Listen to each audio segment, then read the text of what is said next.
Welcome back to Travoltine Presents Easy Ryders. Hosted by Jeff Sweeney and Stuart Elmore. Covering Beetlejuice. With special guest Scott Hoelzer.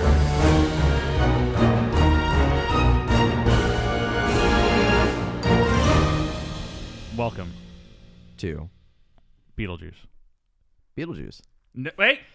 All right, guys. We blew our load. We gotta be real careful here. We blow our load. It's three times uninterrupted. It's Three times uninterrupted. We've interrupted. We've interrupted it. What's- Beetlejuice, Beetlejuice. Wait. No. It didn't happen. I interrupted. I you. heard Beetle. I and interrupt because it's one stream that we're all going through. Yeah. But what counts as an interruption? Is it like a second gap? Is it a minute gap? Is it an hour gap? Like I think it's just any syllable spoken between Any other an words? utterance. So just say Beetlejuice. Wait. And happy fun go time Beetle. Yeah, Like I think juice. That's an But that was interrupted. Yeah, that's an interrupted. That's why Michael Keaton to show up. I need right. Well, I need a legal context for this. What if we brought a lawyer? We in? need to bring a lawyer and talk about like the whole parameters of the Beetlejuice. And now Should we I cut call- to should I and now call we my cut sister? to our resident lawyer. Right. Scott Hoelzer's sister. Yeah. All right. We have welcome back to Easy Riders, folks. Thank you so much for listening to our episode last week on Square Dance. That's a movie that we talked about. That is. It's a movie that real people made that was seen by probably 1 to 2. And they're both sitting here next to me. Yes. That's right. But yeah, this is kind of the first big episode that we've had for the series. In episode 3. Yeah. It's very typical of thinking about Fraser's beginnings. Yeah. And It's- Travolta. And Travolta. It's always like we start off with 2 no-name movies. And It's then we early. Get to the It's first early big one. Winona. Yeah. Yeah. Because she, she first got, she was first in Lucas for the small role. Square Dance was her first leading role, but it was, A very small very small movie. TV movie, right? Mm-hmm. Yeah. Well, it was theatrically released, but like nobody saw it. Right. Made very little money. Yeah. But then this is kind of the movie that makes Winona Ryder an icon. Yeah. Makes her a celebrity, makes her a movie star. Yeah. And then everything we talk about from here on, save for maybe next week's episode, is essentially like we're starting a run of hits. Yeah. Even if they're not, popularly received, it's a run of hits for Winona. Yeah. A lot of movies that kind of were generation defining. Not for our generation necessarily, but they define, people who grew up in the late 80s, early 90s. And it all starts here with Beetlejuice. Yeah. It does. 1988, the same year she's going to do 1969, which we'll cover next week. And then in 2 weeks, we'll cover Heathers. Yes. All that to say, 1988, what a fucking year. Good year to be Winona Ryder. Maybe not a great year to be other people, but good year to be Winona Ryder. Who is it not a good year to be in 1988? Ronald Reagan saying some things. The economy's crashing. The Iran-Contra affair? Iran-Contra affair. Yeah, but the movies for The Winona movies are Ryder. pretty The good. movies though. were Amazing. really good. We don't care about historical context. We No, care no, about no. Hollywood people. Yeah, Yes, right. that's all that matters. But she was doing back-to-back stuff. It was Lucas 86, Square Dance 87, and then it's Beetlejuice 1969, Heathers all in 1988. Movie after that, like she has like a really solid, consistent, prolific streak. Yes. Mm-hmm. And this is not only kind of a defining movie for Winona, Yeah, it's also a defining movie for its director, Tim Burton. yeah, very much so. I rewatched it last night and this morning, and I like the not the, what do you call them? I mean the practical effects, like Yes. the actual like costumes they put him in. There's this one scene where they're in like their counselor's office, and she's like, "Well, what are you gonna do to scare him?" This is like later in the movie, and he like stretches his face, and she opens her mouth, and I was like, "Oh my!" I was like, "Holy crap!" For the 80s, It looks like incredible. this looks amazing. Yeah. And like the Beetle and like the miniature set that they shot on looks phenomenal. Like they did such a good job with not just the costumes and the prosthetics, but also just like how they actually did the miniature set versus showing everything else around them. It like looks really freaking good. Yeah. Jeff, was Henry Selick involved in this at all? Henry Selick was not involved in this. Interesting. Okay. Henry Selick is an interesting story that we kind of talked about on the show once. Yeah. We might talk about him again in the future. So I'll save that for then. But I want to talk about Tim Burton a little bit. Yeah. Because this is his second movie. Essentially. Yeah.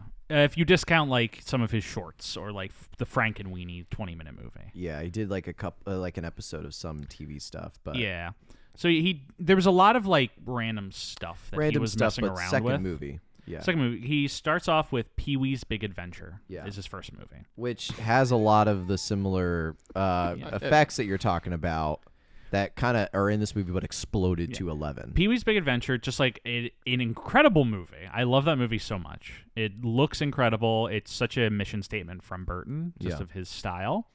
But there is like a floor of success to a Pee-wee movie. Yeah. Not everyone's going to go see a Pee-wee movie. Yeah. But still, that movie was very successful off of its budget. It cost $7 million, made $40. Yeah. I would consider that a success. It's a big success. And so Burton is kind of seen as, this guy he's gonna blow up. He's now a live action filmmaker because he spent like a decade working at Disney as an animator. Yeah. He's gonna be the next big thing, and so he gets a lot of offers about what to direct. Yeah. And a lot of them he gets offered After Hours, which goes on to be a Martin Scorsese movie. Mm-hmm. Which Tim Burton would have probably done very differently than Scorsese. Yeah. But he turns that down, and he comes across a script called Beetlejuice. He gets a lot of credit for like coming up. He did not come up with the idea of Beetlejuice. He finds the script. Mm-hmm. And he's like, this is really interesting. This appeals to my interests. This is something I want to do. Which is funny because it definitely sound like watching it and like reading the script definitely makes it look like something he probably would have thought of. Like just the idea of it alone feels like out of Tim Burton's head. Mm-hmm. Yeah. It does. And I think that, this kind of defines his, style and sensibility over the next decade. And how much of that comes from him and how much comes from the script as it's presented, which was written by Michael McDowell. But he's simultaneously working on this and Batman, and Warner Brothers doesn't want to fund Batman at the time because it's going to cost so much money. And so he ends up making this first. And he, messes around, does some involvement on the script, and then finally goes into production. And a big thing he's looking for is he needs someone to play Lydia in the movie. Mm-hmm. Michael Keaton gets cast after Sammy Davis Jr. turns it down, which would have been a very different movie. Good pick, though. But yeah, Keaton, Tim Burton wasn't familiar with him, but then someone showed it to him and he immediately just cast him off of, right away. Yeah. They auditioned a lot of young actresses to play Lydia, which is a very important role in the movie. She's arguably the main character. It's hard to say because I was almost say Alec Baldwin and Gina Davis would be probably the main characters, but Lydia's definitely like right up there with them. But it's almost funny because we don't see Lydia until like I almost want to say like the 20 minutes in, roughly. 20, break into Act 2 essentially, and then even then when we're with the family in Act 2, she's kind of like in the background. Isn't until like halfway through the movie when she really. It's not until she actually like gets into the attic. She gets into the right when she really gets into the film is when she's like they're trying to scare them by putting the bed sheets on them. Yeah. And she's like firing off these Polaroids like crazy because she's this black and white photographer, so edgy and whatnot. Right. And she picks up the Polaroid and she sees that she's Snow's feet. Like that's the beginning of when Winona actually starts. That's when she probably getting takes involved in the plot. The main plot, the main character of what was going on. But up into that's like 30 minutes into the film. Like you maybe have like 4 lines out of her, and it's always it's like and it's like this dark thing, and her dad's like, okay, and then moving on. It's like my life is a dark room, like that. Yeah, that's pretty much her line. That's her entire line. It's her entire line, like for like the first like half of the movie, essentially. Yeah. So I would say like Alec Baldwin, Gina Davis are like kind of the leads, but it does shift though. It's a movie where the focus shifts frequently within its own skeleton. Yeah. To use the which I kind of like because it's just not following like 2 characters the entire time. Like they definitely do. I mean, Tim Burton did a great job following every character. Like the interior designer that is hired. I love that man so That's much. Otho. Otho. Okay, yeah. He's Oh my God, his character is so good. And then the mom from Home Alone, I'm blanking on her name right now. Catherine O'Hara, who also played one of my favorite characters from Schitt's Creek. She's so good in this. Oh my God, she's phenomenal. If you don't let me tear this down, I'm gonna. Oh my God, she's so good in this. Yeah. This is Stuart, this is our third movie in a row where we definitely don't have to talk about any problematic actors. Yes, we do. The dad. That's the joke I'm making. Oh, sorry. Our first episode. Clearly, I listened to every single episode of this podcast. The first movie we covered for Winona, Lucas, starred Charlie Sheen. Zero problematic right the there. second one had Rob Lowe playing a mentally disabled character. And now we get a movie with... Was that back when he was a student addict and doing a bunch of blow? I think so. Probably. Most likely. Probably. And this movie has a very chill cast, including Alec Baldwin. And that's not even the Jeffrey one who Jones, I was... known pedophile. Oh my God, is that what it is? Yes. I don't know the even... Jeffrey Jones stuff. Jeffrey Jones, so the dad is also the principal from Ferris Bueller's Day Off. I've seen him in a lot of young 80s, 90s Yeah, films. he was huge in that time, but he was like a convicted pedophile. Oh my You God. can still look him up. He's still on the registry. Yeah, child Jesus Christ. pornography, soliciting a 14-year-old to take explicit photos. Oh my God, he was on set with so many kids. Yeah, and he's in like every like John Hughes movies. Like they're all kids, and he's in several of them. He's in Ferris Bueller. He's the funniest part of isn't Ferris he- Bueller. He is, and it's Why do I feel which like makes he's in that Home which makes Alone? that scene of him in the arcade. And it's like your ass is mine, even fucking creepier. Yeah. Like it's just like I rewatched Ferris Bueller the other day because I went as Cameron for Halloween with my friend Kyle, and he was Ferris. And I rewatched it, and I when I watched that scene, I was like, oh God, this is so much creepier now that I know about this. God, I didn't know about the Jeffrey Jones stuff. Yeah, it's So it's a double whammy this episode. Alec Baldwin, yeah, very problematic there. I think this might be the first murderer we've covered on this show. He's not convicted. Manslaughter. Manslaughter. Innocent until proven guilty in this country, people. They are bringing back charges last time. They are. There's new evidence that said he Yeah. actually pulled the trigger, but who Yeah, like knows? I there's really no, regardless of Alec Baldwin's complicity in actually shooting someone, I'm sure he did not go to set that day intending to shoot someone. No. There is the discussion of him being a producer of that movie that is worthy of litigation. And we're not. I'm not going to make any libelous claims. We're not gonna go down this rabbit hole. We're talking about. I'm just Tim saying, it's Burton's definitely the armor and the Beetlejuice. AD. Like that's what it is. It's Yeah. almost like kind of not. I won't say clear cut, but it's definitely the armor and the ADs like Yeah. thing. So Beetlejuice, guys. Yes. Beetlejuice. So Beetlejuice. So Burton auditions a lot of young actresses in Hollywood for Lydia, including Sarah Jessica Parker, Lori Loughlin, Diane Lane, Molly Ringwald, and Jennifer Connelly. So it's like all great actresses, but like I don't think any would have played the role that Winona played. Yeah. She played that goth, depressed girl who just wants that attention so well. because Winona very much established herself as playing outsiders, Yeah. and she's already done that twice. Yeah. Apparently, Burton goes to see Lucas, and he sees Winona in those scenes. He's like, "That's my Lydia," Yeah.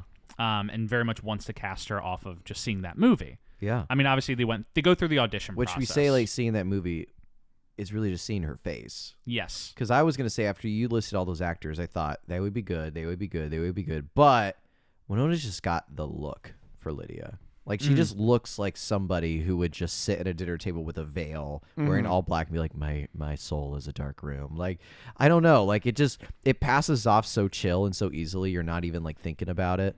Because you said Jennifer Connelly, I was like, well, like I can see a Jennifer Connelly goth too, but no, like Winona just has like an appearance. Just has to that her. look. Yeah, And of, like, apparently at this time in her It's life, that resting face that she has sometimes. Like you see it in Stranger Things too, Yeah, and you're just maybe. like, yeah, I see it. yeah, something with it. It's great though. Yeah, because she apparently at this time in her life was actually in a goth phase or an all black phase. gotcha. So that she just showed up to set wearing what she wore. every day. Her hair. Well, it's funny you say That's that. the Big 'cause that's- Lebowski move right there. That's actually kind of what happened. She provided a lot. Once she got the role, which she got in her first meeting, she walked in probably dressed in all black, and Tim Burton was sitting there probably in like wrapped in a cocoon. He was just like, "You're hired." Yeah. But she was like, all right, I need to get into character of Lydia. What would Lydia be like? And her decision was she was going to start collecting creepy old dolls. Oh my god. And so What is up with like actors and actresses being like, I have to put my entire life in this role? Method, baby. What do you think she did with the dolls after? I hope it's like that. She still has them. Have you ever seen that David Lynch like Roger Rabbit story? Yeah. Remind me. David Lynch, he like saw a bunch of rabbits off the side of like the road, just like plush ones, and he's like, well, I can't leave those there, and so he picked them up and he brought them home, and then eventually someone's like, whatever happened to those? And he's like, they were not agreeing with me anymore. Just something very ominous. I'm trying to find the exact quote. Next time, if we ever get to meet Winona Ryder, the first question I'm going to ask her is, what did you do with the dolls that you started collecting for Beetlejuice? And honestly, wouldn't be surprised. She's like, oh, I kept them, and that's how I got in character for Stranger Things. I'd be like, okay, makes sense. Yeah, she has a doll room. I found the exact quote to David Lynch. He saw 5 Woody Woodpeckers plushes on the side of the road. It says, I braked the car dry, turned around, and saved their lives. I named them Chucko, Buster, Pete, Bob, and Dan, and they were my assistants, and I had them in my office. The reporter then later asked, what happened to them? And he said, they are no longer part of my life. What? What? He has to give a better answer than that. They're no longer part of my life. Wow. But she had all these dolls for this movie. Yes. I hope it helped get her into the character. The dolls never make an appearance in the movie. Right. But she did, have a lot of input into designing her costume for this movie. Yeah. Burton's style of directing at this time was very improv, free-flowing. Yeah. So most of what is said there was a script, obviously, but most of what is said in the movie is kind of just the actors riffing off of the situation. Yeah. And so that kind of bled into Winona's costume choice, that she would just come to set in, what she thought the character would dress like. Yeah. And usually Tim Burton be like, perfect, exactly, great. Saves you a lot of hair and makeup time. Yeah, saves you a lot of hair and makeup time. I'm sure she still went through the works and whatnot. Yeah. But, and she, this was the first movie where she's like, I felt great on this set. Yeah. Like, to her, Tim Burton was not what she had associated with directors, what she had worked with in the past. He was young, he was hip, he was cool. And she was very attracted to that in a work sense. That's the kind of person, that's the kind of vibe she wants on set. This is from her biography? This is from her biography that I've been reading. Yeah. No, Jeff just personally knows Winona. Yeah, we're good friends. But I have been going, Scott, I bought a biography, and every time for one of our recordings, I just read up to the movie that we're covering. So I have the context, which I didn't have for Brendan or Travolta, because they don't have a biography. That's a shame. Honestly, you could write their biography. You know enough about them. In theory, I could write it at this point and make like $5 from people ordering John Travolta A Life off of Amazon. Dude, you easily could. Mm-hmm. No, what you call it is 'Cause Amazon will print it and bind it for you, too. Oh, yeah, they'll do anything. What's the name of his book that we read for an episode? Propeller One-Way Night Coach. You should call his biography Propeller One-Way Night Coach. Mm-hmm. The Taking a Propeller One-Way Night Coach. One of my favorite quotes is her mom talking about how apparently when Winona was sick, she told her she wanted to kill herself to see what was beyond life. Just because she was like curious. And her mom's like, don't do that. That reminds me one of my favorite scenes is when she's like this sounds dark, but when she's writing that suicide note and she goes through like 4 different adaptations of it, and she's like, I have plummeted off the bridge. Stuart, it is funny because we're doing 2 episodes slightly out of order for the show, but we are covering 2 movies about teenage suicide. Winona committing suicide today. Yeah. This and Heather's. Very true. Very true. Yeah. I very much and for adding a little bit of Tim Burton context into that is this movie, because his career's been kind of scattered again, like you said, with short films. Pee-wee was in 1983, I think. Yeah. This is 1988, so a 5-year gap. He'd done some TV episodes. I think I like typing Pee-wee into Google. That's always a really satisfying. Yeah.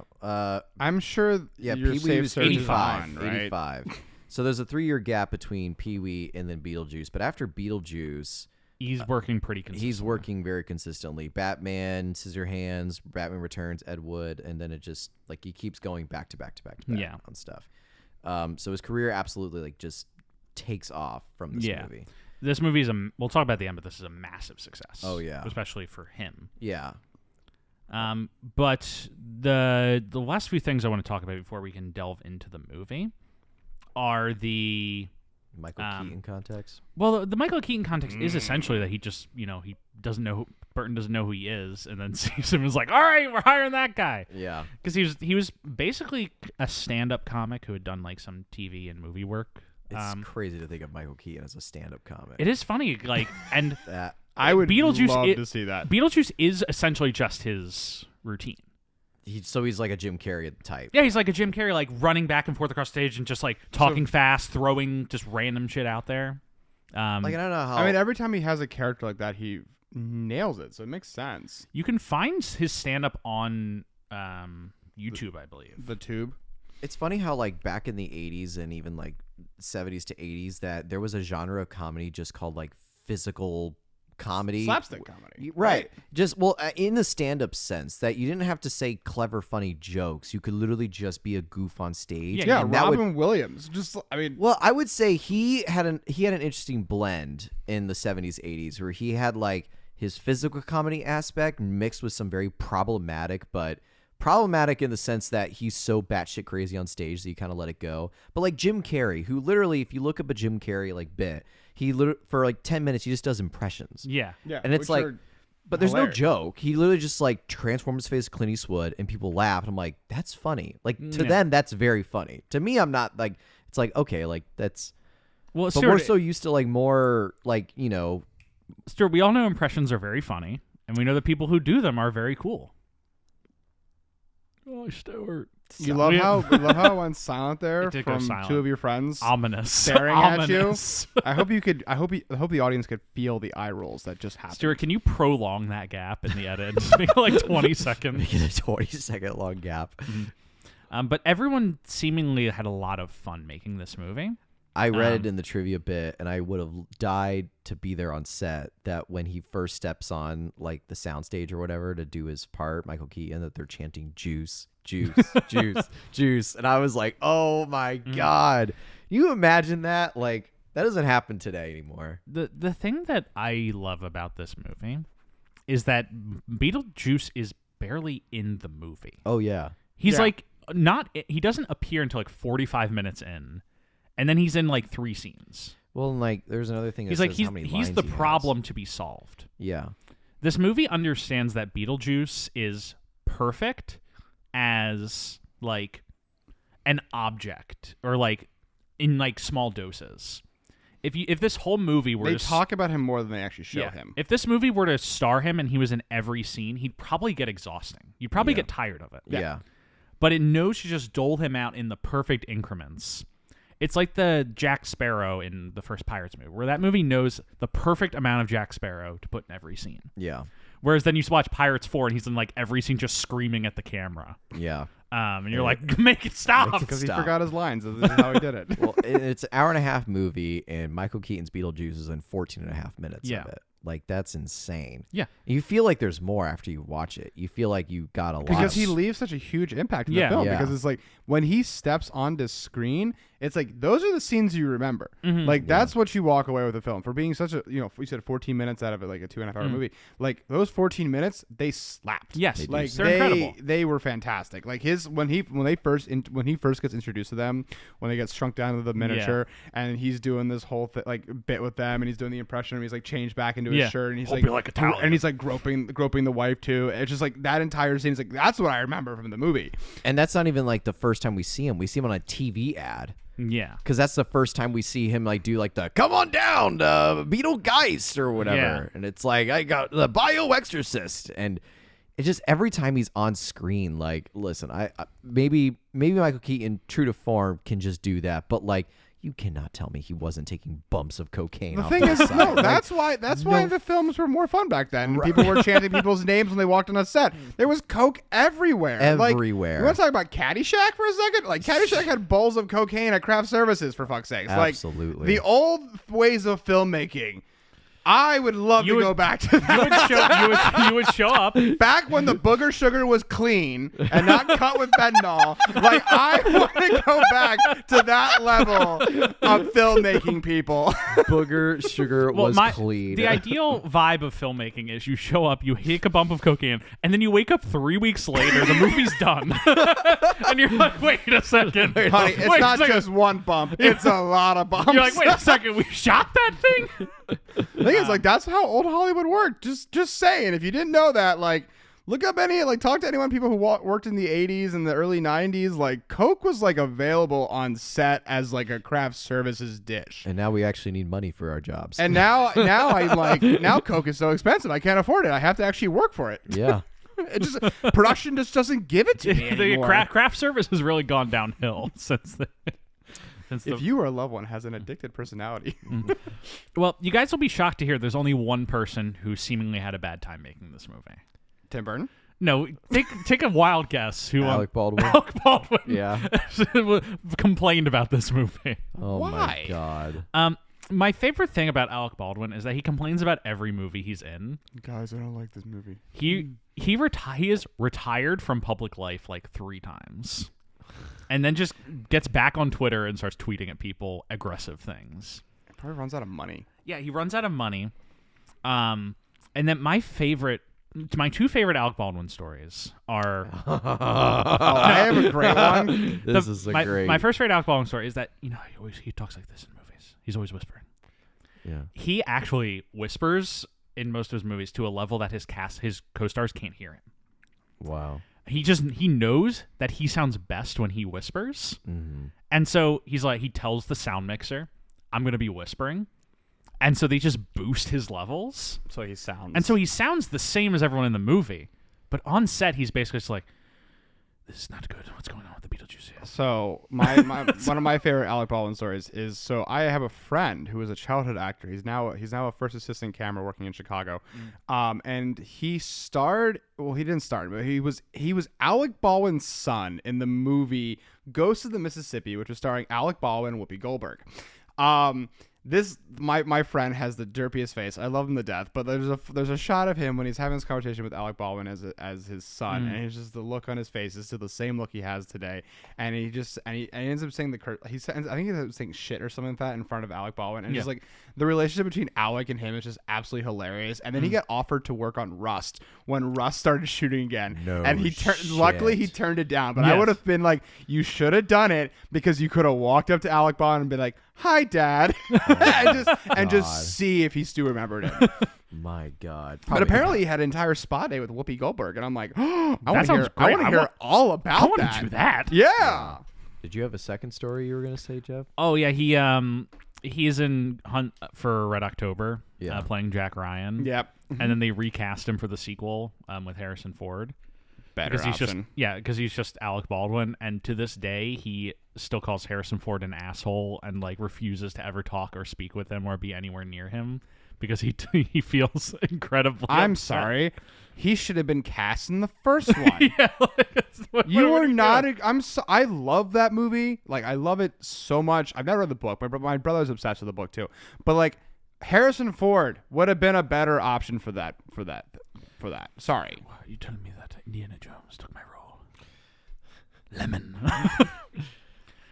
Let's delve into the movie. I think that's enough. Oh yeah, that's context. what we're talking about, right? We are talking about Beetlejuice And Winona Ryder. Yeah. I guess we just talk right about the start of the movie.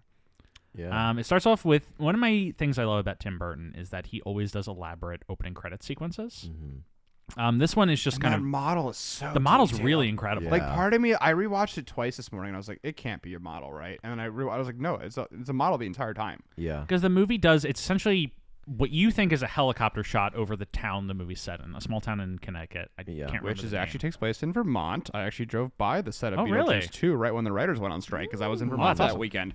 They got so screwed. They had 2 days left to film it. Yeah, they strike. Beetlejuice? Yeah. Oh my God. So they got to go back and shoot 2 days. I'm surprised they just didn't get a waiver. It was a Warner Brothers, so they weren't going to get one. they were on the strike.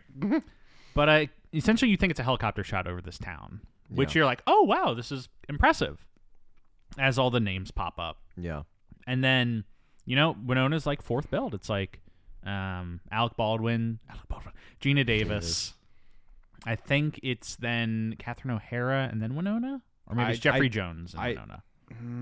I think it's Catherine O'Hara. I think it's Catherine O'Hara first. That would make sense. Yeah. But she's pretty decently in there. For her third movie. Yeah. Is fun. Yeah. Of course, it ends with Michael Keaton as Beetlejuice. Yeah.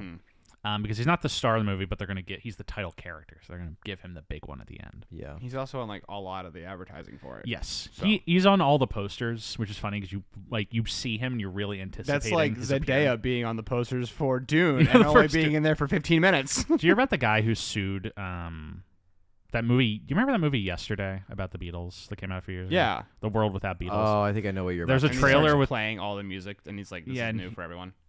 There's a trailer for that movie which Ana de Armas is in, but then she's not in the final movie, and some guy sued. I can't remember whatever studio it is because he went to go see it solely because Ana de Armas is in it. And I'm like, this is the horniest lawsuit I've ever heard. Yeah, of my life. This man went to the theater with intentions, and he did not get them. And he did not get them fulfilled. No. But I have to ask, like, if that goes to trial, it's like that defense attorney's gonna crush him. I think on the the stand. judge dismissed it out of court without standing. Sorry. So yeah, the beautiful title opening scene, and then eventually, and then also, tarantulas do not exist in Vermont. Yeah, I don't think tarantulas are a normal occurrence. I literally was watching and I was like, why is there a giant ass spider? I mean, giant spiders exist in Tim Burton's version. in Tim Burton's Vermont. I mean, that town is absolutely beautiful. That part of Vermont is gorgeous. If you're ever there in the fall, I highly recommend it. I would love to go up into New England for the fall. Yeah. But we get quickly introduced to our main characters, the Maitlands, Adam and Barbara, played by Alec Baldwin and Gina Davis. There's just a bunch of like yuppies who moved to the burbs, small town Connecticut. They own a hardware store and a big house on a hill, which looks crazy. It's like a very crazy house. Yeah. You expect that that's going to play into the movie, and then it's just kind of like they just live in a crazy house. Yeah. It just looks like that because it looks like that. But the movie does a good job of misdirecting you, because for the first like 15 minutes, it's basically just a movie about this couple, these two yuppies who are trying to not sell their house. Yeah. While he tries to build his model, and she figures They're out finally taking a vacation from their busy life and running a hardware store in a population of 40 people. I was gonna say, is that what their jobs are? Like, yeah, he runs the hardware store. Oh my gosh, I was like, what do these people do to make? He runs the hardware store that seemingly is open maybe once a week. Yeah, because he just like goes down, opens the door, gets his stuff, and leaves. Well, they're on vacation. Remember? Oh yeah, they're on vacation. They're on vacation at home. Like, aren't you so glad we had vacation at home and not like Mexico? Because they're planning on. Almost would have been safer in Mexico. Yeah. They keep saying they're going to go on a vacation to like Sweden or something. I can't remember exactly where they say. I can't remember where it was. But they're like, no, we're just staying at home to like finish up the house. Yeah. And so they go to the hardware store to pick up some supplies For his model. There's a good bit of foreshadowing where we just keep seeing this dog walking around. And you're like, oh, well, I hope they don't hit the dog. And don't worry, they won't. The dog lives. The dog does live. Spoiler, they don't. But on their way back, the dog runs in front of the car. They swerve and crash through a bridge. I like that there was like a sliver of a moment where it's like, oh, maybe they're not going to die. And then they die. It's not just like an instant. They crash, the car falls, cut to black. Yeah. It's like they crash, they're dangling for a moment. They're like, It's humorous.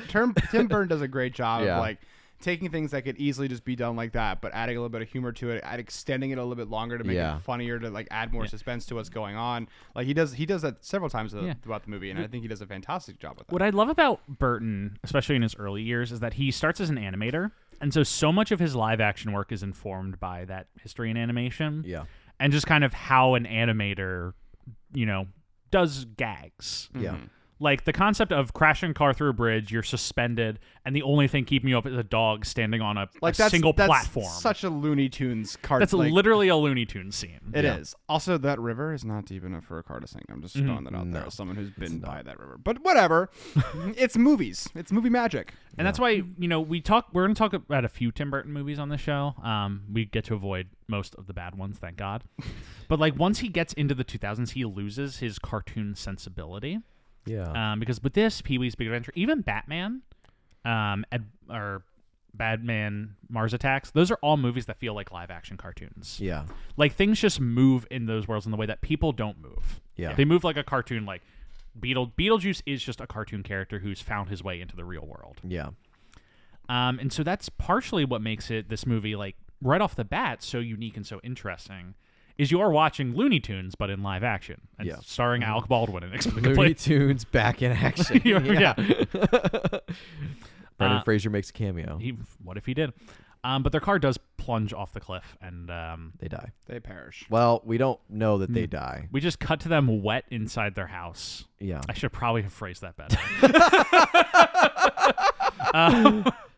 They walk in, they're like, whoa, we're so crazy. What a start to our vacation. And then they try to like get a fire going at the fireplace, and But then it's already going. It's already going, and sparks like fly off of Gina Davis's hand. Yes. And then Alec Baldwin's like, how do we actually get here? Do you remember how we got here? And they're like, nope. And then they see a book on the table that said "Handbook for the Recently Deceased," but it diseased because Alec Baldwin's illiterate. And then they look in the mirror above the fireplace and they can't see themselves. Yeah. And then Alec Baldwin runs out the front door, gets trapped on. Apparently it's Saturn. Apparently when I rewatched the movie, like the Saturn sandworms. That's what it is. That's what it is. Oh my god. Because Beetlejuice is like, he's like, I've been to Saturn too, and those sandworms are crazy. Like, so that's what it is. It's Saturn. So Good he runs know. out. Good Eventually, to know. it was like 2 months, and like that passage of time in there is very interesting. Yeah. Like, it's 2 months of him being on Saturn and her just being there alone. Right. The thing that, if I have one complaint about this movie, and it's not a complaint because the movie doesn't take itself seriously, is that the rules of being a ghost are so ill-defined in this movie and what they're able to do. Yeah. You can only see them. No one really can see them, but Winona Ryder can see them. But Winona Ryder can see them as like their actual selves. But like when you take a photo of them, there's no feet, but she can see. No one can hear them except for when they put the sheet on, and then Jeffrey Jones can hear them. Yeah, it's They can morph their faces. They can make a group of 7 people dance to the Banana Boat I work all night and I work all day. They can turn shrimp into shrimp hands. Yep. I like if this movie was more serious, I would actually have a problem with that. Yeah. But because it is such a cartoon, you just buy into like Yeah. they're cartoon characters and they can do these things. Yeah, you just buy all the shit that they're Mickey able to Mouse do. can take his eyes out of his head and throw them at you. That is the thing that cartoons can do. Yeah. I have no problem with it. Which I mean, yeah, absolutely. I mean, his lack of seriousness. Oh my god, whatever. You know what I'm trying to say. Yeah. You can talk. I'm gonna stop. Words are hard this morning. It is an early morning on a Saturday, and I obviously went out on Friday night. Yes. And you had a great time by this. Oh, I did. I looked fabulous. You did look incredible. I was wearing 6-inch heels, a beautiful dress, full on makeup. I was living my Real Housewives fantasy. My favorite thing was you telling us I'm dressed as a Real Housewife, and then me be like, I've never seen Real Housewives. I've never seen an episode of Real Housewives, but it was a Real Housewives party that I was invited to, and I had to dress up. So of course I went all out as much as I possibly could. You guys keep talking. So absolutely fabulous. Loved every second of it. But back to Tim Burton. Yes.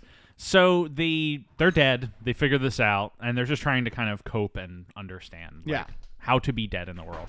The book, they keep talking about how the book is difficult for them to understand. Which once again, it goes back to he's illiterate. Because the second Winona gets it later, she understands everything in the book. Yeah. It's very funny how much they're just like, I don't understand anything that's going on in this book. I can't read it. And I can't read the book. Just because they're now trapped inside the house, unable to leave, with no way of communicating with anyone or figuring it out. There's just a passage of time that occurs.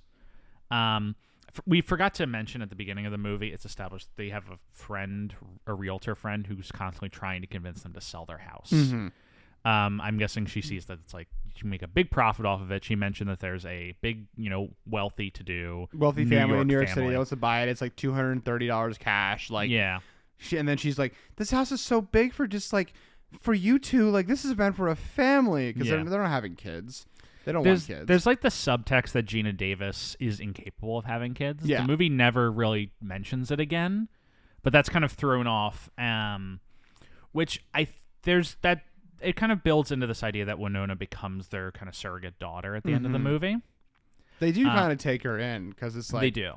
Because like it's because she's unable to understand the book. It's like it's the children teaching the parents something. Yeah, it's a nice subtext. The movie kind of forgets about it for basically an hour in the middle, but it is a nice kind of close loop to that story that she can't have kids, and at the end finds a daughter. So the house gets sold. Which she definitely relates more to than her stepmom in the movie. Yes. So while they just kind of hang out in the attic with their model, and that's how they live their lives for 2 months, including going outside and getting suckered by a sandworm.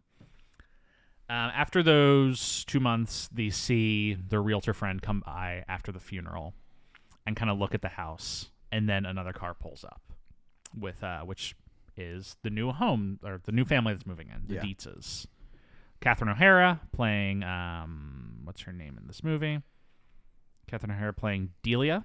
Delia Dietz, which is a great name. Who is like this wannabe artist. Yeah. Who's like this sculptor person who like is this like New York upper class because she happens to have money. She probably married rich and is like, I want to just be an artist, and is like making absolute fucking garbage. That's the thing that I like about, because movies are about a lot of things. Movies aren't just like about one thing.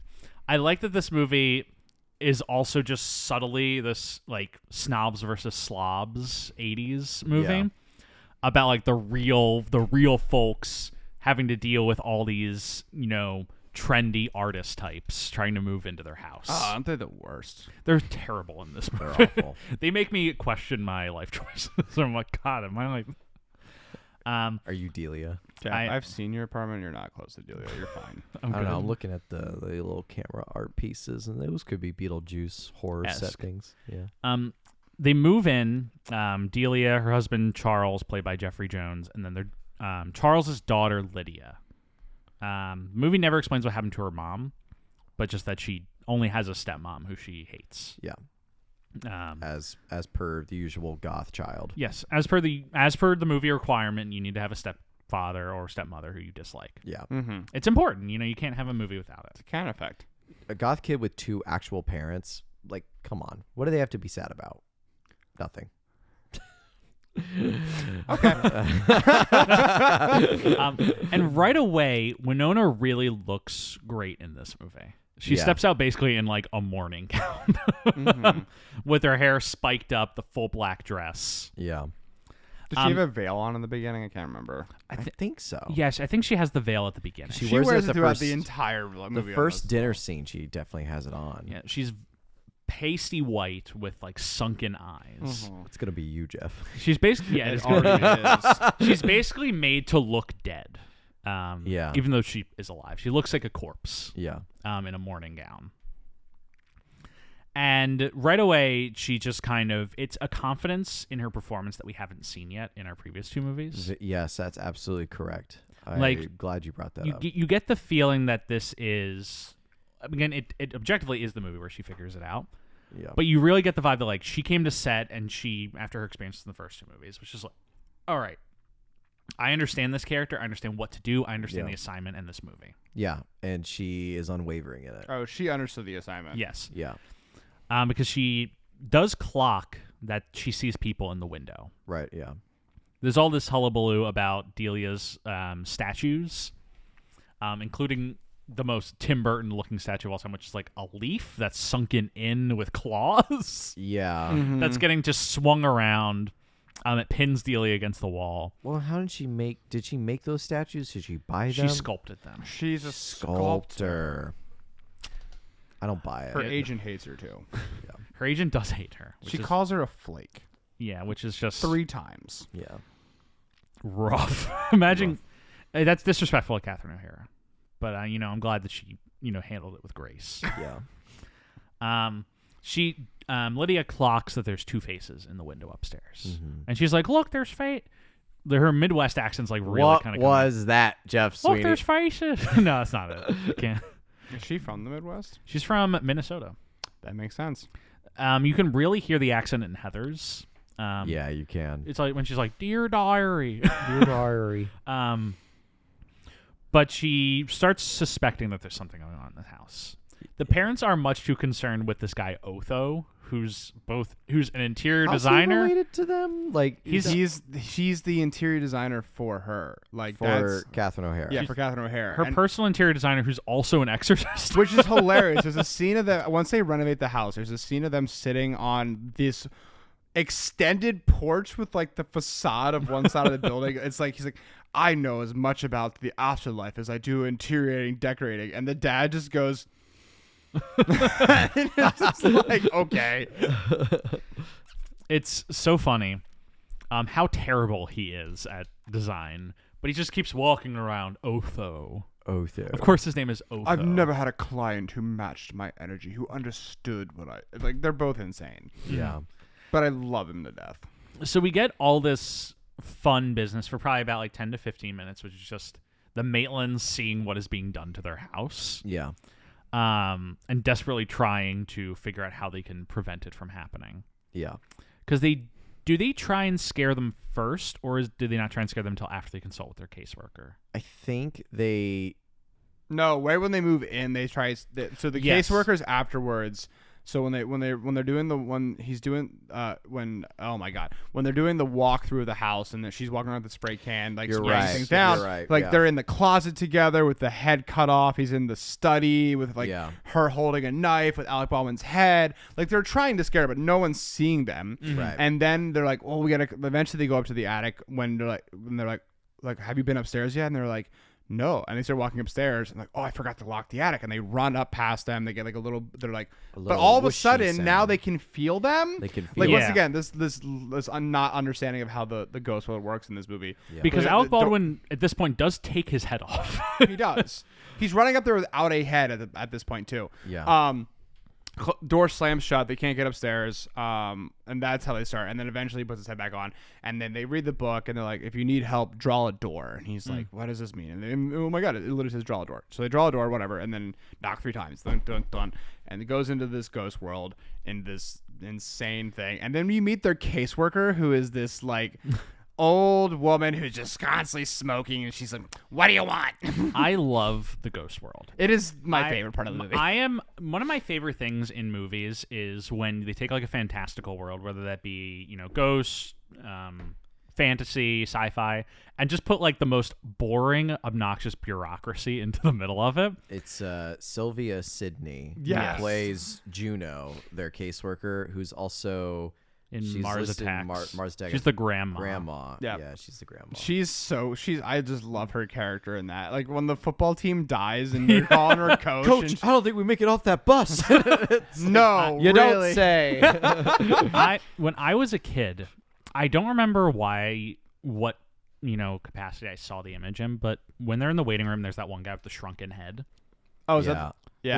There's like a guy in a hunter's jacket who just has a shrunken head. That's There's a on- witch doctor next to him, Yeah, I think. that really frightened me as a kid. My Yeah. mom showed this to me probably when I was like 4 or 5 years old. And I was on the phone with her today, and I was telling her I was coming over and doing this, and she's like, I don't remember showing this to you. I was like, Mom, I was terrified of this movie. Like, I didn't watch this movie again until I was in college. It's like the great type of quote unquote horror that can scare a kid, Right. but not like traumatically. Yeah. No. It's not like showing also, the like, kid The the Tim- Exorcist. Like the Tim Burton scene where he's like, are you even scary? And he goes, is this scary enough for you? They don't even show his face. They just show the reaction of Yeah. Alec Baldwin and his wife. And you see like these things come off of the forehead. You never actually like see the scariest parts of what's Yeah. going on. Yeah. Like the snake is definitely a little scary. That's what scared me the most as a kid. The snake scared me a lot as a kid. It's very Halloween vibe. Yeah. Where it's like the type of scare that will like frighten you as a kid, but not, scare you shitless. And when you're an adult, you mostly just laugh at it. Yeah. Oh, absolutely. Yeah. I like how like bureaucratic this is. They have to wait for their number to be called. And they It's waited like 6 months, by the way. It's They're like, essentially the DMV for the dead. Yeah. calling what number 1,576,320. Like that's the number they've like one of the numbers they have. Yeah. Yeah, they pull the roll and it just keeps coming out for their number. Yeah. And so they go back and to meet their caseworker, and they wind up back in their house, except it looks like a Realm of the Dead now with Delia's interior design work through Otho. Because they've been there for 6 months now waiting, so they have all this time to renovate the house. So it's a great way to pass that time in the movie. It was brilliantly done. Well, because then Juno says you've been dead for like 100 years. I was like, you're gonna be haunting them for 100. You're gonna be living in the house for like 100 and something years. Oh, is that what it is? They establish in the sequence that there's essentially 3 layers to being dead. There's you're dead and you're a ghost, and then after 125 years of haunting, you can be done with your haunting and be allowed to leave.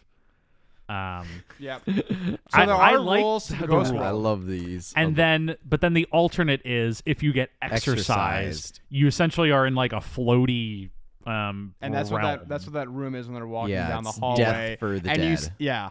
And you see the guy who's like the janitor or whatever, Yeah. or the flat guy, and he's like, "How do I look? I don't have mirrors here. I'm feeling kind of flat." And he's like literally like a piece of paper. Yeah. So there's this multiple layers to being dead. A lot of rules in this movie. Yeah. Some of them well defined, some not. I do find it fun. Right. So after they get their caseworker explains the situation to them and says, if you want them out, you got to scare them out. At this point, the caseworker is kind of apathetic to their plight. They're kind of like, yeah, you just scare them if we're not too concerned about them leaving. Later, the caseworker gets more involved and says, all right, you need to scare them out. It's because they're now they didn't get really scared. Well, nothing worked. They got the book in their hands. Yeah. She's like, we cannot let this routine haunting expose the existence of the afterlife. It's like, yeah, then maybe don't let the 2 idiots be ghosts. I don't know what to tell you. And also only 3 visits to your caseworker in 125 years? That's not fair. Death sucks. Death does suck. Well, because then they also, in their first visit, they also mentioned Beetlejuice. Yes. Because they saw a TV ad before they went into the. And she's like, don't say his name. And she warns them against it. And she's like, he used to work for me. He's this horrible person. You don't want anything to do with him. Like, he's a parasite. Like, don't say his name. Never say his name. Definitely not 3 times. Definitely not 3 times. I like that they say at one point that like people who commit suicide wind up working civil service jobs in the afterlife. Yeah. And the implication being is that she, well, not only her but Beetlejuice as well, because he's like, yeah, he used to be my assistant. They never really go into like what Beetlejuice was before he died. Well, what Tim Burton told him is like Michael Keaton is that he lived in every time period but lived in no time period. So that's where he changes his whole like look. And he's just he's like, I've seen The Exorcist 37 times, and it gets funnier every single time. Oh my god! So they're like, all right, we don't want to call this Beetle guy, but we got to scare them out. What's the best strategy? And their best strategy is let's put sheets over ourselves. Put sheets on and just woo. Yeah, I'm a ghost. Pull an ET, and everybody thinks that it's someone else in the sex. Everyone's like, if you're gonna do this kinky shit, do it in your own room. Yeah. Lydia thinks it's her parents having sex in the next room over. And this is where we actually start to get introduced for Winona Ryder as like the main character of the film. Yeah. Is this scene right here? I also want a Polaroid that shoots that quickly. Like, yeah, that's so many Polaroids. Like, it's just, I'm like, she's like, like pictures just popping I out. would love that. Also, for it to develop that quickly too. Yes. Movie magic. And then eventually they talk, and they bring her upstairs. They show her the model. They talk to her. She kind of gets an idea what's going on. Yeah. Well, she's like, you can see us, and that's when she says her line. It's like, something about fact of like, well, you see, like ghosts and all are of the realm of the strange and peculiar. I myself too am strange and peculiar. And she says it so well. She's relishing it. She delivers all of her goth lines with so much power behind them. It is phenomenal. Bathing in the river of Golgotha. Yeah. She's very much like said, she's on the river of Styx right now. She's very much said like, as an actress, the roles that appealed to her, especially in this time period, were like weirdos. Yeah. Like she wanted to play Lydia Deetz. She wanted to play Veronica Sawyer in Heathers. That's what appealed to her, not playing just like the girlfriend or, the main character in a John Hughes movie. Yeah. She wanted to play kind of these weirdos. And I think that this is the first opportunity for her getting that role. Yeah. She's really relishing it, and she really feels this obligation to do a good job. Yeah. Because this is kind of her shot, and if she misses it, she might not get another. But she just feels so confident on screen, like especially from the 2 movies we've already covered. Talking now about this movie, it's like it's night and day in terms of her confidence In level. Lucas, she's good, but there's not a lot of confidence. Very, she seems very nervous, very stiff in terms of dynamic motion and stuff. In this, she's very loose on camera. Yeah. No, she's phenomenal on camera. She every time she's on screen, she like slays. We're all waving to Becca. So yeah, then you're like you said, Scott. They show her the miniatures in the attic, and can't remember what like really the rest of the conversation was, other than just like we're trying to scare you guys. They basically just loop her into the deal, right? And tell her what they're trying to do. I do like, and then I think the best line when they're things like he's like, "Good luck with that. My father never walks away from equity." The 2 lines that I like in the sequence are equity. The line about my father never walks away from equity, and then when they're like, "Yeah, we tried to wake your mom up and scare," she's like, "She's taking a ride with Prince Valium tonight." Yeah, and I was like, God, I want to be her mom, her stepmom. With Prince Valium. I'm gonna, if I ever get diagnosed or prescribed Valium, I definitely would like to refer to it as Prince I don't think Valium. they prescribe that anymore. I'm pretty sure that's like a drug they only give you in a hospital now. I don't think you can take that at home. I don't it's know. like the cocaine at craft services. It just does. Sadly, the 80s took that away from us. Yeah, well, Valium was definitely like in the 60s and 70s, like the housewife drug. So it's very much like kind of like not seen as like your usual everyday prescription sort of thing. At that point, they'll just give you Xanax and Ambien. Yeah. So after their 2 attempts have failed, which to them has implied Alec Baldwin taking his head off and then putting a sheet on. Yeah, It's kind of pathetic how bad they are at this. yeah, I do like that. They've never seen a horror film in their entire lives. I love how square they are. yeah. I think that's the fun dynamic of this movie, is how square they are in comparison to how Like Beetlejuice, snobby the Dietzes are. Yeah. It's the conflict between the 2 of them, and Lydia's kind of the perfect mesh of both. She's as weird as her parents, but with kind of the soul of the Maitlands. Yeah. And so she's kind of the moral center of the movie. And after their 2 pathetic attempts have failed, they're just like, let's just call the Beetle guy. Yeah, because they go to the definitely miniature. didn't listen to their caseworker at all. Yeah, they were like, fuck this woman. They ignored their caseworker immediately. And Beetlejuice, who is miniaturized form in like where the miniatures are, is like looking up at them, and he's like, "You got to say my name 3 times." He's basically like a hobo.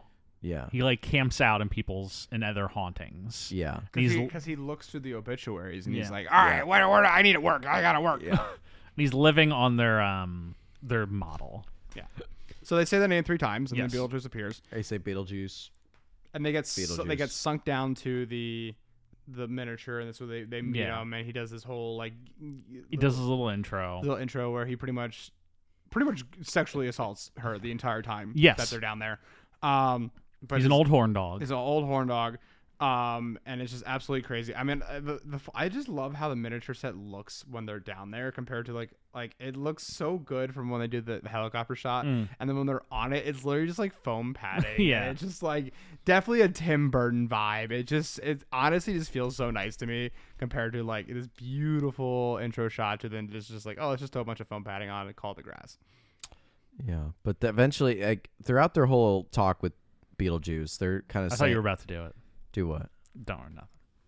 Oh, well, when they're done talking to Beetlejuice, they kind of get the vibe that's like, Beetlejuice is not a guy that we really think we should trust. To say Beetlejuice, Beetlejuice, Beetlejuice, and then they, oh no!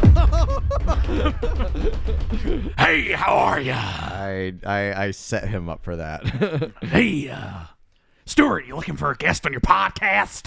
Oh my God! How are ya? This is Scott. How you doing? Who are we talking about today? We're talking about you. Talking about John Travolta? Talking about you, Beetlejuice. Oh, great. Here, buddy. Let me tell you something. I got a great idea for a new show. It's going to be called Beetlejuice the Podcast. Beetlejuice. I'll be here every week. Oh, I was this man's best man at his wedding. Is there a way for me to remove You myself were from this Beetlejuice's narrative? best man? Yeah, he was my best man. Best men, I had multiple.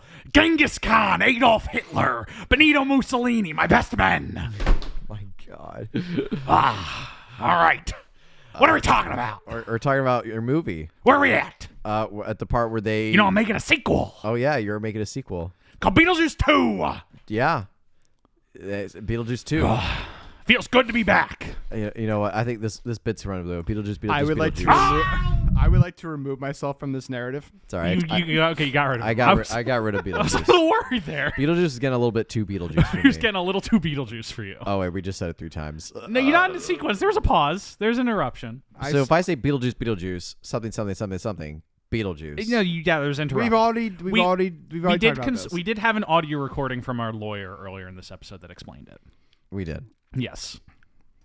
From our podcast lawyer. So whatever. Yes. So they meet her and they freak out, like, we don't want to work with him. He's horrible. They eventually like get off of the model. He's trapped in the model for a little bit. And then what's next after that?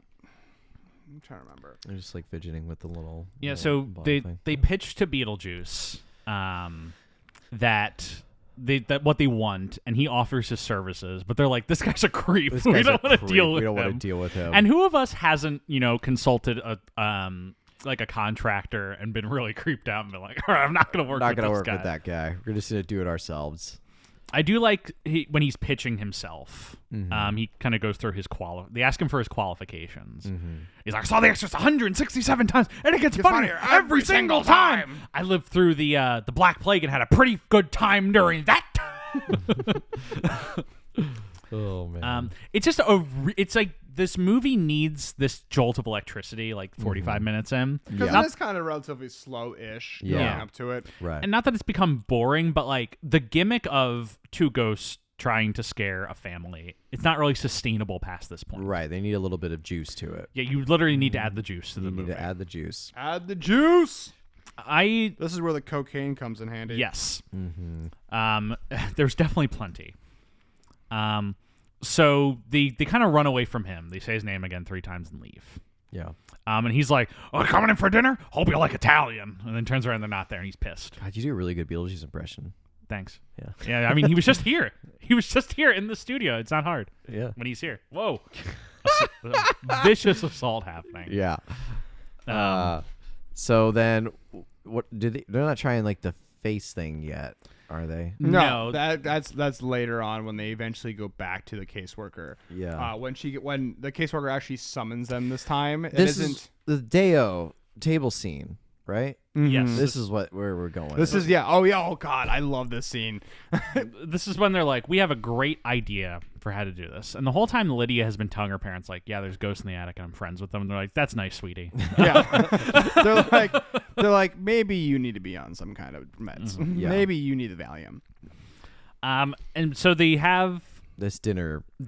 with their Otho, Their interior designer and her agent, and his wife. yeah, and his wife, and then Otho's wife. And the very weird. This ends very weirdly, but like, Otho has a wife. I thought he was gay. Yeah, I thought he was a single. well, there's like this one woman who's with him. That's right, and it's kind of weird. Yeah, they have like a weird dynamic. She doesn't matter. She No. added nothing to the plot. But this insane dinner that she's trying to cook. And yeah, so Lydia's trying. Yeah. Sorry. That song just starts playing, and Catherine O'Hara starts mouthing along to it, and everyone at the table is like, "Oh, she's so funny." And then everybody else starts to like kind of Yeah. unpromptly dance to it. Yeah. And this scene's But great. perfect pitch. Yeah. It's a really fun bit of choreography. Daylight comes and they wanna go home. I would really like to know, in Alec Baldwin's mind, what was the scheme here? Because it's like, all right, I know how we're going to get rid of them. We're going to make them all dance to the Banana Boat song. Yeah.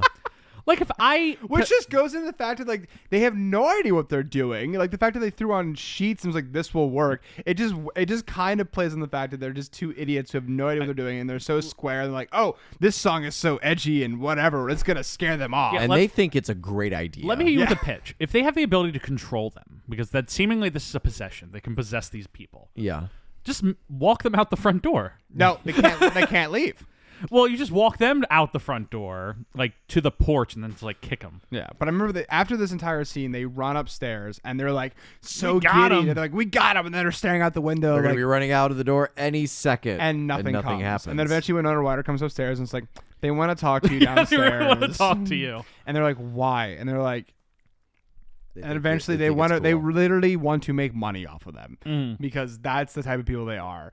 And eventually they don't come downstairs because they're like, "This doesn't work. I'm not gonna go downstairs for this. I want him out of my house." And then her agent leaves, and she calls her a flake like several times to her face. Yeah. She's like, "I have consistently lost money on you.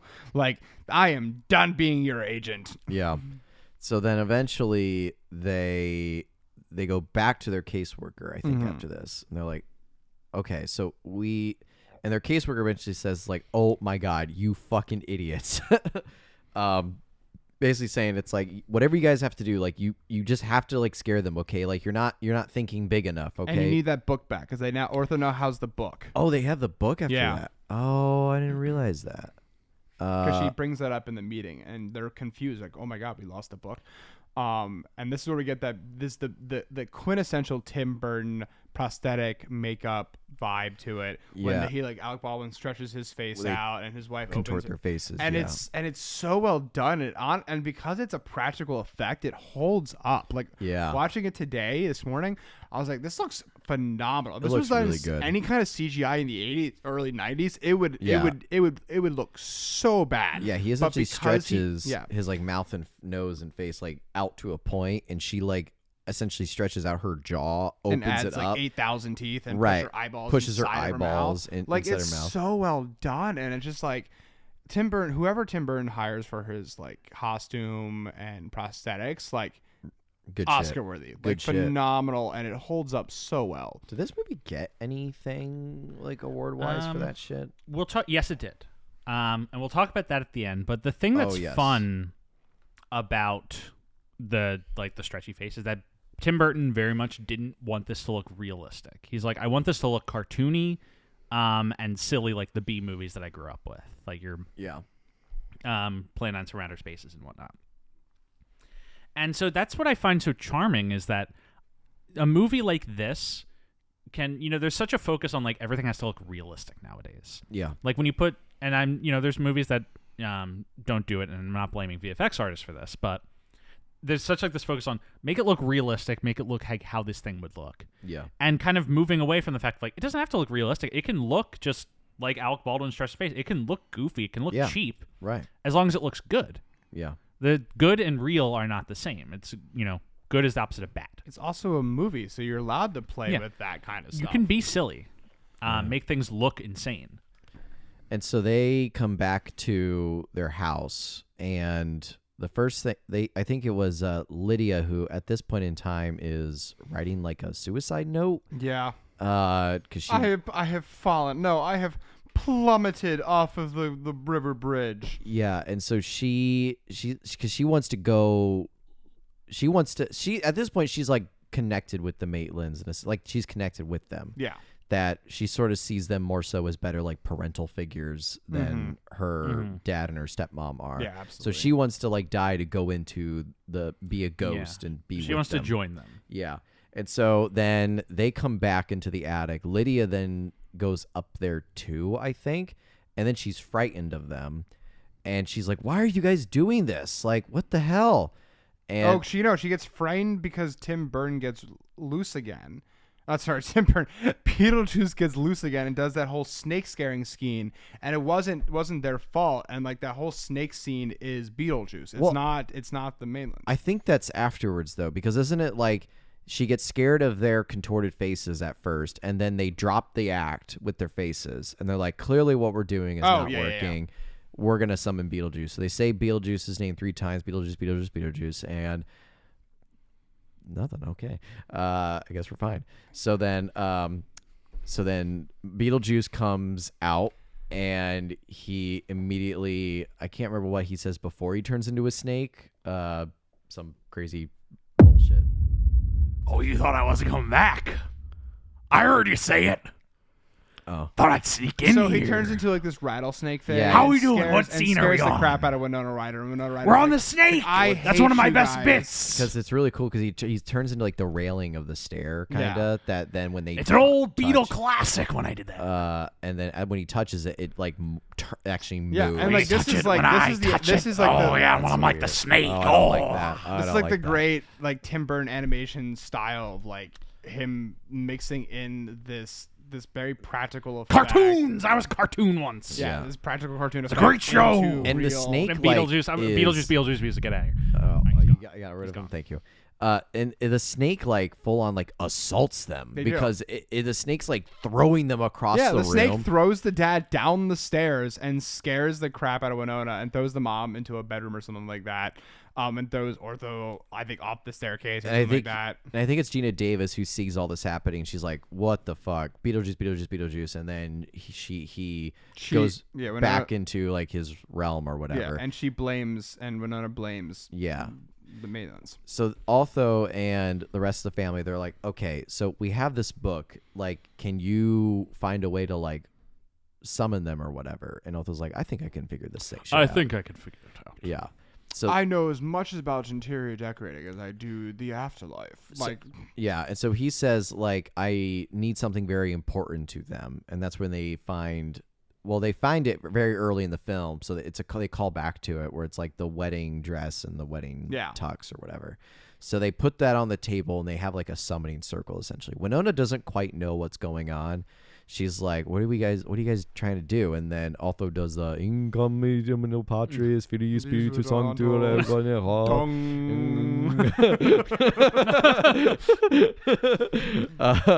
and so then they're in the attic, but they start to slowly fade away. Otho They're thinks like, he's "What's doing a happening?" seance. Yeah, but what he's doing is an exorcism. He's accidentally doing an exorcism. Yeah. Just a normal thing to accidentally do. Accidentally do that, yeah.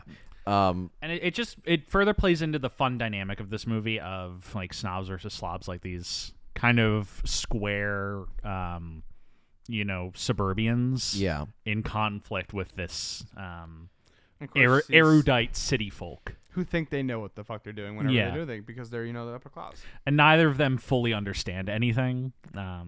And it's just a fun dynamic to put them in. It's very similar in dynamic to Ghostbusters. We missed one scene. It was after the Beetlejuice attack and before the summoning, where Lydia goes up to the attic and Beetlejuice talks to her and tries to get her and tries to get her to say his name, and he's like, just to get the his energy of this is like he pops up like a bug, like a beetle, and she's like a bug, insect, crawl, beetle. It's like yeah.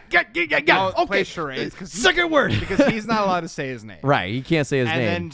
And then she shows a thing of orange juice, and he's like, it's like orange, breakfast, drink, and he's like, no, you're so Beetle close. breakfast, beetle drink. Beetle, like, and I'm just like toying with Right. toying I'm with like, him in girl, there. it's juice. But then toying she with him kind of there. catches on. It's like, wait. And she's like, oh, it's Juice. And he's like, yeah, your name is Beetlejuice? It's like, yeah, to see it one more time. It's like, you were the snake, weren't you? Yeah. And she's like, I don't know about this. I think I'm going to go And luckily she back. sees through it. Yeah. Enough at that point, but she obviously gets befit. I don't know the word I'm looking for. She gets fooled by him later on because she almost marries him at the end. Yeah, he pitches to her, "I will free the Maitlands if you marry me." Yep. Because they're now trapped in this exorcism thing. And she really chooses them as her parents because she agrees. Yeah. To spend an eternity with Beetlejuice to save the Maitlands' lives. Yeah. From being damned. Why does he need to marry her? I think he just wants to be married To a little girl. I don't think it has anything. That's the wrong father in To that a little in that girl. movie to be He married. wants to marry a child. Yeah. Mm-hmm. Arranged marriage, by the way. It is. Yeah, an arranged marriage with To a 14-year-old, 15-year-old, Yeah. 16. I think, 16-year-old, in this 16-year-old. movie. So yeah, you get that scene and that beautiful red dress that she's wearing. Yeah. Yes. But so then it's the exorcist scene. And then the Maitlands then appear on the table wearing their wedding outfits. Yeah, and they start Decaying. decaying. Yeah. Gina Davis looks crazy when she's a full She skeleton. looks nuts. And Winona immediately is like, what are you doing? Like, stop this. And they all look at Arthur. It's like, can you stop this? Like, I don't think I can, Charles. Because the dad's name is Charles. I don't think we ever said that. But it's the first time I thought, like, oh, X-Men vibes. Yeah. Like, it's too late, Charles. And at that point, then Winona runs back upstairs and calls. It's like, can you like save them? And it's like, you just gotta say the name. You know what the deal is. And she eventually, she says the name, and then Beetlejuice comes in and releases the Maitlands from their exorcism. But we have to talk about like the first form he takes. Yes, because he appears up as like a carnival thing. Yeah. He rises out of the dining room table. Like he's wearing a Ferris wheel top, or not a Ferris wheel, like a merry-go-round, carousel. Like, oh, here I am. And then he stretches out his hands, and we have the agent and the agent's wife, and he like lifts up his hands, and they're thinking, oh my God, it's a ghost. This is so cool. Oh my God, we're gonna make so much money. And then he slams his hands down, and they go shooting up. He like hits the floorboards, and the floorboards launch them into the ceiling, and we it's never like see it's them like the again. carnival hammer game that you can play. The implication being that the agent is played by Robert Goulet. The implication being that Robert Goulet is killed because he's launched through the ceiling, and we never see him again. Him and his wife are just gone. They're just gone, just probably dead. And so then Beetlejuice, he disposes of Otho as well. Otho like tries to run away, and he shoots a spotlight at him. and he like changes his outfit from like a black to like light blue. Yeah. And then I guess Otho is so embarrassed by it. Yeah, by his style change that he runs away. Because he likes wearing black. Yeah. I do. God, what was I just gonna say? Oh, we never mentioned specifically that Beetlejuice this whole time is marketing himself as a bio-exorcist. I mentioned that. Oh, did you? That he'll remove the living. Yeah. He removes and the so living. this is him doing his service. Yeah. Because he is a man of contract. He does do what he is contracted. Yep, he was hired to remove the humans. And so now that everyone's dealt with and the Maitlands are okay, he's like, all right, let's get married. And then out of the fireplace emerges this like little guy, the alien fuck. Yeah, that's like it's clearly like a huge head, just prosthetic, like a Mickey Mouse Disney World style, because he's just like gong gong, like wobbles out. And then Lydia is in a red dress, and he's in like a little suit tux thing. Yeah. And he also makes the sculptures come alive and sort of grapple, incapacitate the parents. Because he needs witnesses. And so he's like, okay, let's go on. It's like, it's more of that Lydia. stuff, because I talked about this when they were in the waiting room. I love bureaucracy of a fantastical world. That like, even though this is like a spiritual guy event, he just literally has to follow the specific rules of the wedding. Yeah. And he needs there's like a little officiant alien. It's crazy. I love how actual specific steps this to is. do this. Like he has to follow the bureaucracy of all of it. Yeah. And so then the alien is just like, do you, Lydia, take Beetlejuice to be your husband? It's like, and then he's like, I'll answer for her, and he covers her mouth. Yeah. It's like, yes. And then he like he mimics her voice. because that's one of the powers he's able to do. He's like, it's a party trick. It's like, I, Lydia, take Beetlejuice to be my lawfully wedded husband from a death of his part, blah, blah, blah, blah, blah. And then it's like, okay, now hurry, speed up, come on, let's go faster. Because the whole time the Maitlands, now that they're coming to, are trying to say his name 3 times to kick him back into the spirit world. Yeah. But he zippers Gina Davis's mouth shut and then kicks her out the door. Yep. And Alec, I don't remember what happens to Alec Baldwin. He does something to Alec. I think he throws Alec Baldwin into the Saturn realm. Yes. Oh, he does. And that's when he gets like called by her again or whatever. Oh, yes. And he's riding the sandworm, and that's eventually how they defeat him, is he gets eaten by a sandworm. Yeah, they ride this right before Beetlejuice is able to what do you call it? Like finish the vows. Yeah. They blast a sandworm in through the door and eat him. Yep. Yeah. And he's like, oh no! He gets eaten. Yeah. And that's that. Yeah, and that's that. By the sock puppet of a sandworm. Yeah. We then cut to black. We come back and we're at like a girls' school. Yeah. And Lydia runs out wearing like the usual like skirt and sweater. She's not in like combo. all black. Yeah. It's almost like she's like de-gothetized. She's letting some color into her life. Degothetized. She added purple and black. It was just a phase. It was just a phase. It's not a phase, Mom. But she gets back to the same house, and are her parents there, or is she just now being raised Her by parents are there Okay. because she like the Maitlands are like, how'd you do in your test? And she's like, I got a B- on my science test. I'm so proud of you, sweetie. And they're like, well, how about the math? She's like, I got an A. And they're like, and they're so excited. They're parenting her. We cut to Jeffrey Jones and Catherine O'Hara in the other room. Yeah. I can't remember specifically what their interaction is, but basically like, they're kind of co-parenting this child between humans and ghosts. Basically, yeah. And she's like now the perfect mix of the two of them. She like has the weirdness of her parents. And then she has the squareness of the with some of the parents. normalness of the Maitlands. Yeah. She's a product of the city and the suburb, and is ready to go into the world. Yeah. And then she's like, "Can we do the thing?" Yeah. And they're like, okay, we can do the thing." And then she levitates. Yeah, and is dancing to shake, Shake, Senora, take your body right. And Like so down the staircase. Yeah. that is the original ending of the movie. Wait, there's an ulterior ending? Well, the one that that we all watched is the actual end of the movie, but like the movie originally just ends with her dancing. Yeah. And then they started doing test screenings for the movie. Yeah. And it was so wildly popular and successful. And so both Burton and the studio were like, we need to show that Beetlejuice survived. Oh, Because yeah. the movie just ended with him getting eaten by the snake, and that's the end of it. He's done. Right. And so they went back and they reshot and added that scene Where he's in the waiting room. where he's now in the oh, yeah, waiting he's in the room. waiting room. He's like, His number's like 9 billion and something. they're serving number 3. Yeah, and he looks next to him, and number 4 is next to him, the witch doctor. The witch doctor, yeah. And so he's like, hey, what's that? The guy looks away. He swaps their number. He's like, oh, I guess I'm next. And then the witch doctor like sprinkles some dust and is like, wait, what are you doing? What are you doing? and he shrinks. Yes, it shrinks. But that was a last minute add-in. I completely forgot about that scene. Yeah. Just to give the implication that Beetlejuice survived. So And if they ever wanted to come back, which they obviously did to make a sequel. yes, and that's the end of the movie. That is the end of the movie. That That is Beetlejuice. is Beetlejuice. Beetlejuice is a good movie. It was a very good movie. Beetlejuice. Beetlejuice. Beetlejuice. You guys you haven't said it the third time, and you interrupted yourself. I'm not going to. Beetlejuice, Beetlejuice, Beetlejuice. Hey, I'm back. How are ya? We just Stuart, Yeah. guess what? What?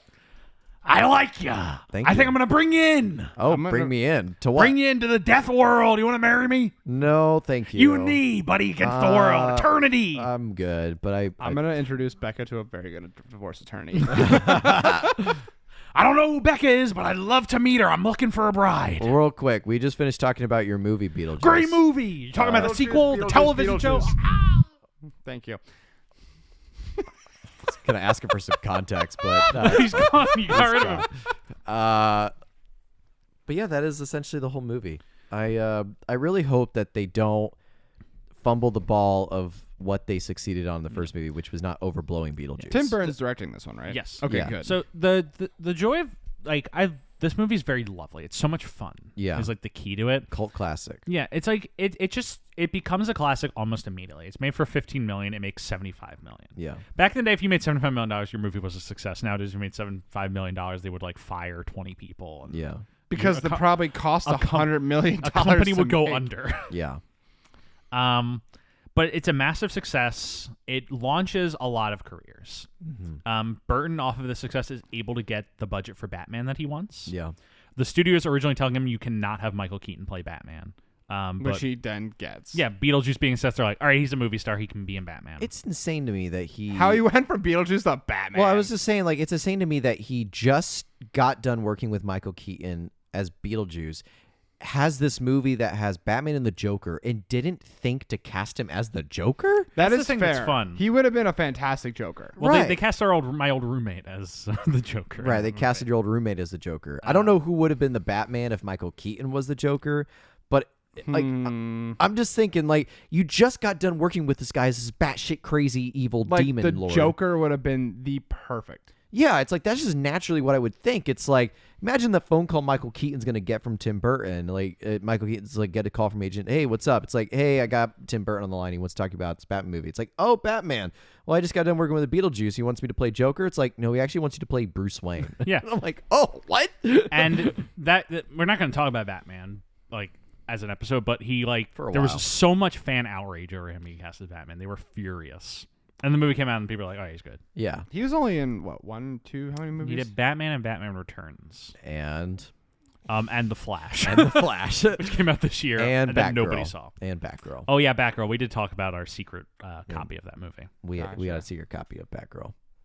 A movie that was made, talk later. finished, and then deleted. Yeah, lost in the archives. Warner Brothers wanted to take a tax write-off on it instead of release it. Which is ridiculous. 'Cause Yeah, it so- would have done so well. So many people's work just like was written off as a tax write-off. They just did it again with some Looney Tunes movie. Which is ridiculous. That's the They were doing a movie called Coyote versus Acme, yeah. which was like a Looney Tunes legal drama, which sounds so funny. Yeah, And it got great test scores, great internal reviews, and then Warner Bros. Like, yeah, we're just gonna write it off for $30 million. is that the industry we work in now, where it's like it's just a gamble of the movie you work on? I mean, you're gonna get paid, but it's a Like gamble I'm as shocked to that Heist 88 actually came out. 'Cause when we were all on it, Yeah. I was like, this is not going to come out, and it came out, and they cut out so much of what we shot, and now the movie is like kind of trash. Unwatchable. Yeah. Like they never filmed the last scene of the movie, so so they just added a voiceover.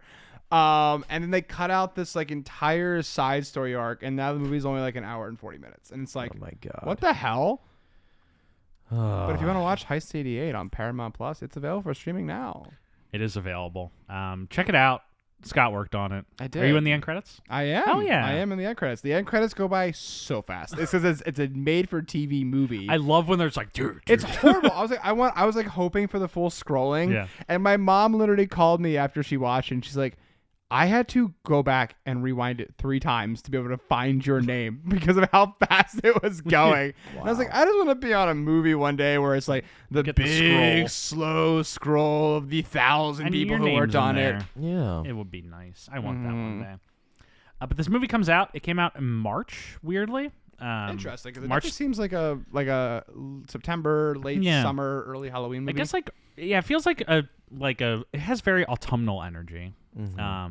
But no, it comes out in March 30th of 1988. It's so weird. Interesting. Massive success, as I said, financially. Gets great reviews. Yeah. This movie is no one complains about this movie Yeah, except for Alec Baldwin. except for alcohol. Everyone is thrilled by it. Because he didn't get to shoot anybody. Yeah, he didn't get to. He has to wait a long time for that. Sorry, too soon. Um, He really wanted to shoot Tim Burton. yeah, but no, he's this movie just it does it well. sets up a lot of careers. So Winona, Burton, Yeah, because Keaton. It gives Winona so much clout going in. Mhm. You know, her next movie that we're going to talk about is 1969, which isn't impacted by this because they kind of shoot around the same time. yeah, But you know, from Heather's onward, her career is defined by Yeah. being Lydia Dietz. absolutely. It's probably one of her top 3 iconic roles in terms of what people remember her as, Yeah. recognize her. right. And so it really does go on to the rest of her career. And, you know, we're going to keep talking and cycling back to Beetlejuice when we talk about the movie she's doing. Yeah. The other thing this movie does is get an Academy Award nomination and win for Best Makeup. Yeah. Yeah, as it well should. deserved. Well deserved. It also launches, weirdly, a kind of Do you know who mini it, franchise. do you know who it up was who was against in the category? I can find out. I'm pulling it up right now. So this movie is nominated for Best Makeup at the 61st Academy Awards. It's up against Coming to America and Scrooged. So this is like a very easy win for that. Oh, absolutely. I know the DP who shot Coming to America. Really? He shoots Force. Oh, that's awesome. It's Jody. I did not know that. Yeah, he also shot the last couple seasons of Empire. Really good guy. That's cool. He doesn't have his full name on the slate. He literally just has DP. Jody. GP Jody. Yep. That's a sign of, you know, clarity. Mm-hmm. Great guy. This movie weirdly launches a kind of mini franchise because off of its success, there's an animated series that airs on ABC for. Oh yeah, there was. I'm trying to figure out how many seasons this aired for. I think it was 2 or 3, right? 4 seasons. Wow. No one reprises their role for the animated movie, but it does star all the same characters. Remember back in the 80s was a weird time where like a comedy was made that's like kind of catered to adults, and they would just make like Ghostbusters had an animated series. Mm-hmm. I think a lot about how Ghostbusters is a movie that ends with a dick joke. Like, we need to touch tips, defeat the ghost. Yeah. And now they're making like all these irreverent sequels that are just like, remember when it was like to be a kid? And I'm like, no, I don't remember. These movies are about guys touching tips. What are we doing? Why are we making this movie where it's like, I found a Ghostbuster in my basement, and it's just the most incredible thing. I'm like, no, skip this bullshit. Just let me watch the guys fight the ghost. Yeah. But like, they made a Beetlejuice TV series. There was a Broadway musical in the past decade. Which I heard was pretty good. Beetlejuice is still touring. It's currently in Chicago right now. Is it in Chicago right Yeah, now? I just drove So by. you'll be going to see it tonight. I do. If we can find tickets, I'll go with you. Like, but it's done well. It's toured. I think it's been nominated for a few Tonys. Like, it still holds its nostalgia of that movie. Yeah, it got good response. It was nominated for Best Musical, Best Original Score, Best Book, Best Lead Actor for Alex Brightman playing Beetlejuice. Mm-hmm. So he did a great job with it. If you watch, they have a recording of it when they did his Tony stuff. He is a phenomenal Beetlejuice. Yeah. I might have to listen to some of the soundtrack, but it is. I think the musical partially is what inspires them to kind of go back, because Burton always wanted to make a sequel to this movie. The pitch was originally Beetlejuice Goes Hawaiian. That was the movie they kept. That was Surf's up. Oh. That's what he wanted to make. It would not involve Lydia Dietz or any of those characters. It would just be Beetlejuice goes to another family in Hawaii. No. And it would be called fucking Beetlejuice Goes way. Hawaiian. Wow. And he came very close to making it multiple times. Yeah. But never quite, crossed over finally into making it. God damn, that's so funny. Burton's actual quote about that was, he said it would be funny to match the surfing backdrop of a beach movie with some sort of German expressionism. Fuck it, I want him to make it. Oh, apparently it did still involve the Dietzes, but they moved to Hawaii. Beetlejuice 3. That should be. That should be Beetlejuice 2. Do we already know what the plot to Beetlejuice 2 is going to be? There has been basically nothing about what Beetlejuice 2 is. I just hope that, like I said this earlier, but like I just hope they don't ruin the thing that they did right in this movie, which is 14 and a half minutes of Beetlejuice in an hour and a half movie. Like, I really think this movie, like Beetlejuice 2, because we see it all the time with all the new reboots and sequels, right? It's like the thing that they did right, they do the opposite of it in a reboot, and it just tarnishes it.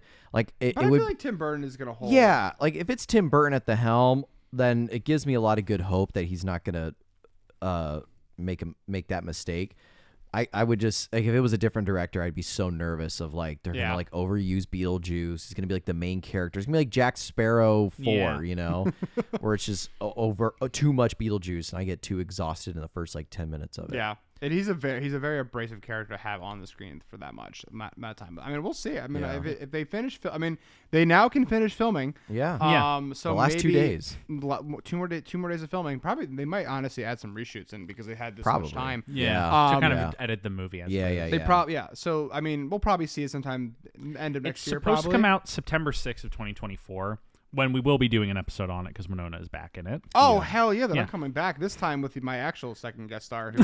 You'll be back. Hey. By the way, this is featuring Scott, which was never introduced at the beginning of the episode. It was in the opening intro. Sorry, I wasn't here for that. I was too hungover to get here on time. But I don't want to talk too much about Beetlejuice 2 because we will cover it. Yeah. And we'll have a great time talking about it, I'm sure. Hopefully it's good. But it will be. I think we've said our. Do we have any final thoughts on Beetlejuice? Anything we wanted to say? She served. I don't know. She served. She knew the assignment. She gained a whole new sense of confidence, and you see that in the rest of the movie she's going to do. And it honestly set up my love of Winona Ryder when I was a kid. Yeah. Even though I was terrified of this, even though I was terrified of this movie. As a young boy, this is like big first crush material. Mm-hmm. Yeah. Especially in this. My young gay self was definitely obsessed with Winona Ryder, probably for the different reasons than probably what I probably thought I was originally. Yeah. But I was definitely obsessed with her. Yeah. Well, we'll start picking up on her newfound, fame and confidence, starting next week when we talk about 1969, starring Kiefer Sutherland and Robert Downey Jr. and also Winona Ryder in a small role. But then the week after that, we really start picking up with Heathers. But for now, make sure to tune next week for 1969. We hope you'll enjoy it. We hope you enjoyed this episode. And as always, I'm going to bring a friend in to Beetlejuice. to close us out. Beetlejuice. Hey, I'm back! All right, Beetle, buddy, I need you to bring us to the end. You remember the intro from that time we talked before? Oh, yeah, I remember. All right, please, like, subscribe, review on whatever platform, or I'll come to you and I'll bite your head off and I'll rip your eyes out. All right, so like, review, subscribe. Beetlejuice. But thanks for listening, guys. It was a pleasure. Thanks like, for having review, me. and subscribe on whatever platform you're listening on. As a reminder, we are available on Spotify, Apple Podcasts, Google Podcasts, and YouTube. Amazon Music. There's a bunch of others. You can pop to our Reddit, r/Travolting. You can find us at TravoltingPod on Twitter, Instagram, Blue Sky, and Threads. Find me on Twitter at Jeff W. Sweeney. Special thanks, as always, to Rebecca Johnson for our graphic design, Michael Van Bodegum Smith for our theme music. We hope you had a great week, folks, and tune in next week for our episode on 1969.